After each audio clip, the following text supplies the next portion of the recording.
Hello everyone, in this video I'll be discussing the topic of immersion in video games, what it is, how it works, and what it isn't.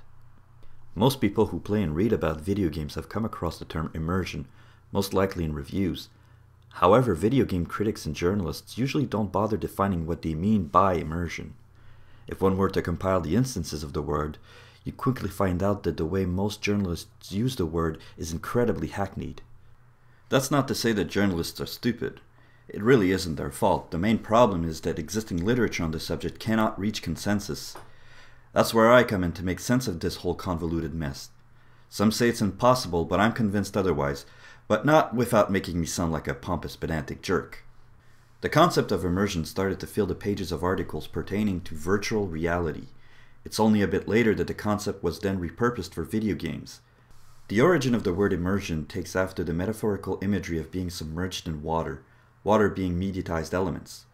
Throughout most references you can find on immersion, there are three recurring models. Immersion as absorption, immersion as roleplay, and immersion as presence. Naturally, two out of the three are incorrect. I'm not saying that they don't make sense, only that they use the word immersion when many other well-known concepts work just as fine and don't make a hackneyed word even more hackneyed. In order to explain which one is right and which one is wrong, I'll give a brief overview of each model and explain what I think the author is really talking about. Again, not trying to be pompous. Immersion as absorption is a model developed by Ernest Adams in 2004. In it, he describes three types of immersion: tactical, strategic, and narrative. According to him, tactical immersion is found in the moment-to-moment gameplay that is typically involved in action games. It occurs when the player feels like they're in the zone. He states, "To create tactical immersion, you must offer your players a flawless user interface, one that responds rapidly, intuitively, and above all, reliably. Players won't get into the groove if they're struggling with slow, awkward controls. Tactical immersion is usually destroyed by abrupt changes in the nature of gameplay, a shift in the user interface, or a boss character that can't be defeated in the same way that the other enemies are." Strategic immersion is when the player has to focus his or her cognitive faculties into figuring out the optimal strategy in order to win. Chess and Sudoku would be good examples, as they require you to think several steps ahead, juggling several thoughts at the same time. Narrative immersion is when the player becomes invested in the story, the setting, lore, and characters. While this model is by far the easiest to understand and applies to almost every video game, it's also the one that strays the most from what immersion truly is. Each type of immersion doesn't need to be called immersion at all, since his definition of each type is the same as other well-known concepts. In other words, he's calling a cat a dog. Different breeds of dogs, but still dogs. And we all know that cats aren't dogs, they're cats. Anyway, Adams' explanation of tactical immersion mirrors that of engagement. An engaging experience is one that is appealing to the senses, that's fun and interesting. Any good game creates a sense of engagement. It's almost a prerequisite. His so-called strategic immersion is actually absorption. Absorption was coined by Telegen and Atkinson in the early 70s. They define it as a disposition for total attention that fully engages one's representational, i.e. perceptual, enactive, imaginative, and ideational resources. In addition, this sort of unique focus resulted in a new sense of reality of an object of attention, an impervious to distraction, and in an altered state of reality. While it was originally studied to explain a person's disposition towards mental imagery, especially towards fantasy, it can easily be repurposed to explain the phenomena where the player's cognitive faculties are focused into the game. It's also very common to lose the notion of time and to stop noticing the edges of the screen when absorbed. Many avid gamers experience this often and erroneously label it as immersion when in fact it's most accurate to call it absorption. Narrative immersion is many things at the same time, but immersion, it is not.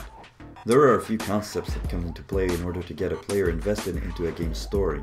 The most common ones are sympathy and empathy. Of course, sympathy is when you find a certain character likable and would enjoy seeing them succeed in their quest. Empathy, on the other hand, is when you start to feel what the character feels. It's being able to put yourself in their shoes. When it comes to the world itself, on a narrative level, you're most likely to find it engaging. If all of these aspects appeal to you, then it's only fair to want to invest yourself emotionally and hopefully get an emotional payoff. Me being a completely humble person when it comes to discussing immersion in video games, I find Ernest Adams' model of immersion to be very problematic. While it observes many different psychological phenomena that are common in most video games, it uses the wrong vocabulary when it comes to describing said phenomenon. There are many who have revised the model, made it more concise, yet they still fall in the trappings of it not needing to be called immersion in the first place. Many other concepts can be applied adequately, such as the ones I described, namely engagement and absorption. The second model is immersion as roleplay. In his video on the Elder Scrolls, Mr. Beaton goes on to describe the 3 levels of suspension of disbelief. I suggest watching his video, but if you haven't and just woke up, here's a quick rundown. Coined by poet and philosopher Samuel Coleridge in Biographia Literaria, suspension of disbelief is the implicit pact between author and reader where the reader willingly assumes that the reality the author puts forth is true within the fictional setting. This means that the presence of supernatural elements is accepted by the reader, thus causing no harm to the work of art's credibility. This is why we can accept the presence of characters like Superman in comics and films, but then have trouble believing that a famous superhero can hide his identity by putting on a pair of glasses. Suspension of disbelief is very important in video games. Often, realism is compromised for the sake of game mechanics or to work within hardware limitations. In Ubisoft's Watch Dogs, hacking elaborate software is boiled down to pressing and holding a button. Your phone never seems to run out of juice even if you've been hacking away all day. If the game were realistic, it would force the player to go back and forth between hideouts and mission locations, which would add a ton of extra busy work. We willingly accept that having a phone that never runs out of battery is better for the overall experience. Back in the literary world, Tolkien wasn't a fan of suspension of disbelief and thought it was narrative shorthand. In his essay called On Fairy Stories, he then took suspension of disbelief further by explaining his concept of what he calls secondary belief. Secondary belief is where the author crafts a world that is internally consistent. If the reader asks himself a question, the author must provide an answer somewhere in the book. If he doesn't, disbelief arises and the reader must then fall back on his suspension of disbelief. Mr. Beaton then explains how games like Half-Life 2 and Morrowind put the player inside a world that is believable and consistent enough to not only create secondary belief, but also put the player in a state of immersion where he wants to act in accordance to how the player character would act in such a setting. While close to the truth, what Mr. Beaton is referring to is willful roleplay and a strong sense of engagement. Instead of acting like a normal player would, that is, looking to accomplish his next objective, we take it upon ourselves to act like the player character with the limited agency afforded to us. Video games are a great way to escape our reality. The willingness to roleplay shows how engaging and absorbing a fictional world can be. Going on a pilgrimage across Morrowind with only a shirt on your back can be fun and rewarding in and of itself, but does it need to be called immersion? My answer is still no. The third recurring model is immersion as presence. As you may have guessed, this model is the one I find to be the closest to the truth. This model takes its roots in the early 90s with a slew of authors such as Yusso and Slater, Barfield and Hendricks, among many others who have studied immersion in virtual reality video games. While they all put their own spin on the meaning of immersion in VR, they all state that immersion is the psychological sensation of presence within the virtual space. In other words, it's when the user feels included or enveloped by the game. They suggest that immersion occurs when certain factors are in place, such as the isolation of the physical environment, the perception of feeling included with the virtual environment, the state of natural interaction and control perception, and the perception of moving within the virtual environment. Of course, this particular model works well enough with virtual reality arcade cabinets that require the player to wear headgear much like the Oculus Rift nowadays. However, when you apply it to video games on consoles and computers, it falls terribly short. The physical isolation factor was possible thanks to the headgear that completely stops the user from seeing anything other than the interface. Control perception refers to motion control, which even then you could debate its effects in regards to immersion. The main problem with motion controls in general is the lack of proper feedback. If you throw a punch or swing a sword, in the game your action usually results in a hit or a miss. When it comes to the actual movement of punching or swinging, your arm will continue its motion regardless if you've struck an enemy or not, ruining the anticipation of feedback. Nonetheless, I find this school of thought to work best when repurposed to video games on a wider scale, on games that don't emphasize VR. It suggests that games have the means to make us feel present inside of its virtual space. Most 3D games manage to bring about a sense of presence through various types of feedback, be it audio to give the player character a sense of weight when he or she interacts with the environment, character growth in cutscenes, or changes in the landscape. Our in-game actions impact the world, giving us a sense of presence and agency. However, the sense of presence doesn't erase the boundaries between player and game. At no point do the aspects of a game that give a sense of presence make the player forget that he's playing a game. My goal is still to distill the various meanings of immersion and replace them with unambiguous terms. Presence and agency are already two aspects that I feel are well understood. More importantly, presence is only part of what composes immersion. I realize that I'm more than halfway through the video and I still haven't defined what immersion is. Based on the models we've seen so far, I believe to have a proper definition that I hope will satisfy most of you. Now that I've set the bar incredibly high, no doubt that I'll meet these expectations. Well, here we go. But before I give my definition, further drawing out the suspense, I feel the need to distinguish immersion in media to other forms of immersion, such as social immersion or the act of immersing an object in liquid. I'm calling the concept virtual immersion. Not only does this relate to virtual environments found in video games, but the basic concept of virtuality. According to French philosopher Gilles Deleuze, virtuality is an aspect that doesn't take on a physical form but is nonetheless real in a psychoanalytical sense. This mostly refers to speech and ideas, things that cannot be touched but bears an effect on us regardless. In other words, virtuality is akin to imagination. The ideas and thoughts we have that affect our behavior exist on a virtual level. Dreams are the quintessential example. We experience dreams on a virtual plane since they are the product of our unconscious and subconscious mind. At least, that's what some scientists believe. The word was later repurposed for computer sciences when describing everything that happens software-wise, hence why I'm appending the virtual to the immersion in regards to environments generated by computers. They exist in a non-tangible place, yet we can act upon them. The feeling of virtual immersion isn't a physical one, it's a virtual one that our senses experience. So now will I define immersion for you? Yes. Here we go. Virtual immersion is an ideal achieved when layers of mediatized data overlap non-mediatized data that is sufficiently convincing that it momentarily eclipses the latter. In other words, the player stops thinking for a few instants that he or she is sitting on a couch holding a controller and experiences the feeling of being physically present inside the virtual space. You no longer feel like you're controlling the player character or avatar through a heavily mediatized world of objective-based gameplay. You feel like it is you who is inside an actual world similar to our own, suspending your disbelief if needed. The UI becomes invisible, the world reacts to your interactions as it would in real life.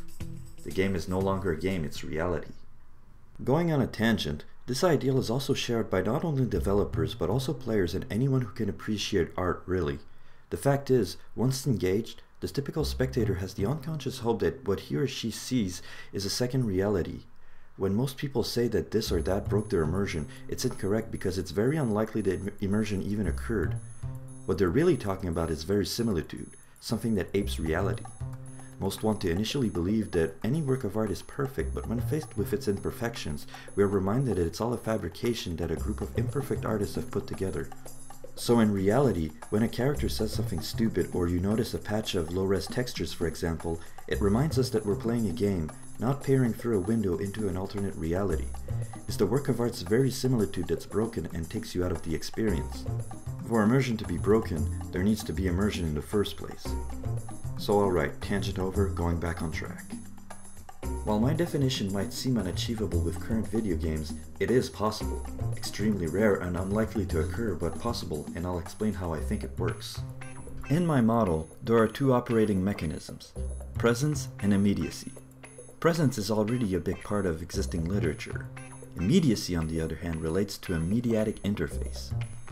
In the words of J. Bolton and David Grusin, a transparent interface would be one that erases itself so that the user is no longer aware of confronting a medium, but instead stands in an immediate relationship to the content of that medium. That is to say that the user is no longer aware that he's interacting with a mediatized interface. In our case, we no longer notice the artificial aspects of the UI, which in turn helps us to sometimes forget that we're playing a video game. For example, the UI in Shadow of the Colossus is designed to be minimalistic in order to not intrude, only showing up on screen when changes occur to the player character's health and or grip gauge. Alas, it's not enough for virtual immersion to happen. For that, you need Voltron. The best way to describe how virtual immersion works is to imagine Voltron. For those who don't know the show Voltron, Defender of the Universe, It's a cartoon from the 80s about a group of 5 kids who pilot tiger-like robots. When the going gets tough in a fight, they would merge together to form Voltron. As individuals, they're separate entities with different roles. If one of them is missing in action, they can't combine to make Voltron. When it comes to virtual immersion, it works the same way. Graphics and sound design can be realistic looking and give a sense of presence. UI design is non-intrusive, controls are intuitive, plots and characters are engaging and sympathetic. Gameplay allows a great sense of agency, yet none of these aspects of a game can create immersion on their own. You need every piece of the puzzle to work perfectly together or else the phenomena won't occur. As soon as any aspect of the game seems unnatural or when the player becomes aware of it, that's when the dream ends. As you can probably imagine, it's a very rare phenomenon that occurs in video games. Thankfully, I have experienced it once in my many years as a gamer. The game that wins that award is From Software's Dark Souls, one of my favorite games of 2011. In the Artorias of the Abyss expansion pack that came in the late summer of 2012, one of the first area you go through is the Royal Woods. It's here that everything I painstakingly explained brilliantly comes together. This part of the game is different because there are quite a few enemies that blend with the environment. Most of them are easily dispatched with the block and counterattack routine, however there are a few stone guardians lumbering about. These big fellows hit very hard and have a few dirty tricks up their sleeves, such as when they make the ground erupt.